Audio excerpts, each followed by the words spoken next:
Animal film में रणबीर कपूर का किरदार कार्बन डाइऑक्साइड से ज्यादा सिगरेट के धुएं छोड़ता है, पत्नी को मारता है और स्त्रियों के प्रति दमनकारी भाव भी रखता है।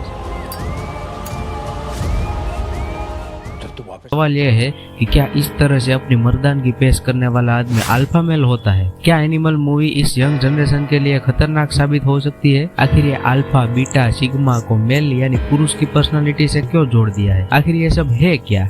हम किसी फिल्म की आलोचना तो नहीं कर रहे हैं, पर यह एक सोचने जैसी चीज है कि ऐसी फिल्मों द्वारा हमारे यंग जनरेशन पर क्या असर पड़ेगा। ये मैंने नहीं कहा, पर स्वानंद किरकिरे ने कुछ दिन पहले एक्स पर पोस्ट की एक श्रृंखला में एनिमल पर अपनी प्रतिक्रिया के बारे में हिंदी में लिखा था। इसमें लिखा था, लेकिन आज फिल्म एनिमल देखने के बाद मुझे आज की पीढ़ी की महिलाओं पर सचमुच दया आ गई।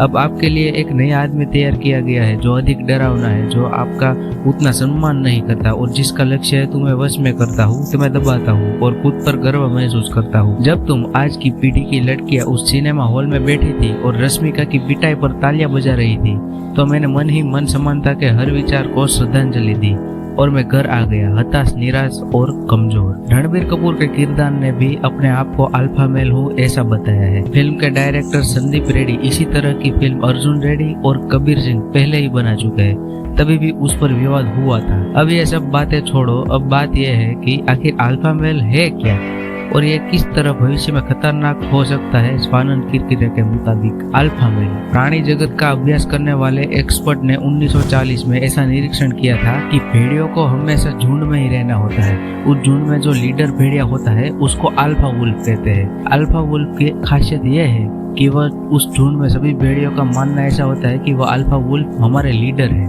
यह अल्फा वुल्फ सभी अन्य भेड़ियों के साथ शिकार करता है, पर खाता पहले वो है और उसके खा लेने के बाद ही अन्य वुल्फ शिकार को खा सकते थे। यह अल्फा वुल्फ इतना ताकतवर होता है कि अन्य झुंड उसके एरिया में आ नहीं सकते थे और अन्य झुंड का भी अपना एक अल्फा वुल्फ यानी लीडर होता था। सभी अन्य भेड़िए अल्फा वुल्फ के सभी नियमों का पालन करते हैं। किसी ने भंग करने का चाहा तो खूंखार जंग होती है और जो अल्फा वुल्फ होता है वो मादाओं से घेरा हुआ रहता है। तो यह बातें तो अल्फा वुल्फ की हो गई। अब बीटा और सिग्मा वुल्फ को समझते हैं। पहले बीटा वुल्फ को लेते हैं। अन्य वुल्फ की टीम के जो सदस्य होते हैं उसे बीटा वुल्फ कहा जाता है। अल्फा वुल्फ के कहने पर बीटा वुल्फ एक्शन लेते हैं और ऐसे जो बीटा वुल्फ होते हैं वो अल्फा वुल्फ के नीचे की कक्षा में आते हैं। अब बात आती है सिग्मा वुल्फ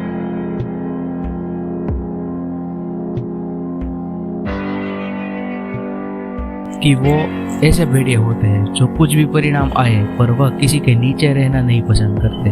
वह खुद से शिकार करते हैं और खुद ही अपना पेट भरते हैं और वह पूरी तरह से इंडिपेंडेंट होते हैं। उसको किसी का नियम से कुछ लेना देना नहीं होता, उसको सिर्फ अपने नियम और अपने शिकार की ही पड़ी होती है। उसको सिग्मा वुल्फ कहते हैं। आजकल के बच्चे अपने आप को सिग्मा समझने लगे हैं और यह थियरी हमारे ह्यूमन में भी बहुत तेजी से बढ़ रही है, जो चिंताजनक है। हमारे चैनल पर ऐसी बहुत जानने लायक और आपके टाइम को वैल्यूएबल बनाने वाली वीडियो आएगी, तो सब्सक्राइब करना मत भूलना, वरना ऐसी ढेर सारी बातें मिस हो जाएगी। पॉइंट पे आते हैं।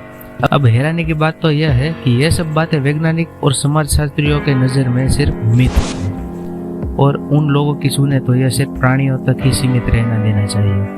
1970 में डेविड मैक ने the wolf ecology and behaviour of endangered species book में अल्फा वुल्फ और अल्फा मेल के बारे में गहराई में बातें की है। आप चाहे तो इस बुक को खरीद सकते हैं, लिंक डिस्क्रिप्शन में है, चाहे तो। अब इस वीडियो की मेन बात यह है कि यह सब पर्सनालिटी वुल्फ की जगह इंसानों में डिवाइड हो रही है। इस सब से कोई फर्क नहीं पड़ता कि इंसान अंतर्मुखी यानी इंट्रोवर्ट या एक्सट्रोवर्ट बहुमुखी है। दोनों टाइप के इंसान अपने जीवन में सक्सेस पा सकते हैं। इस दुनिया में सभी के लिए जगह है। सभी इंडस्ट्री में कई ऐसी जॉब है जहाँ पर स्नायुबल और बाहुबल की जरूरत पड़ती है और कई ऐसी जॉब है जहाँ पर सॉफ्ट एंड बाहुबल से ज्यादा मायने रखते हैं। इंडस्ट्री के काम की कैटेगरी पर आधार रखता है। अल्फा मेल और बीटा मेल यह सिर्फ प्राणियों में ही सीमित रहना चाहिए और कोई भी इंसान कुछ भी कर सकता है, यह बात याद रखना। और ये सब बातें आज के यूथ के लिए बहुत इम्पोर्टेंट है क्योंकि वो ही हमारे देश के भविष्य है।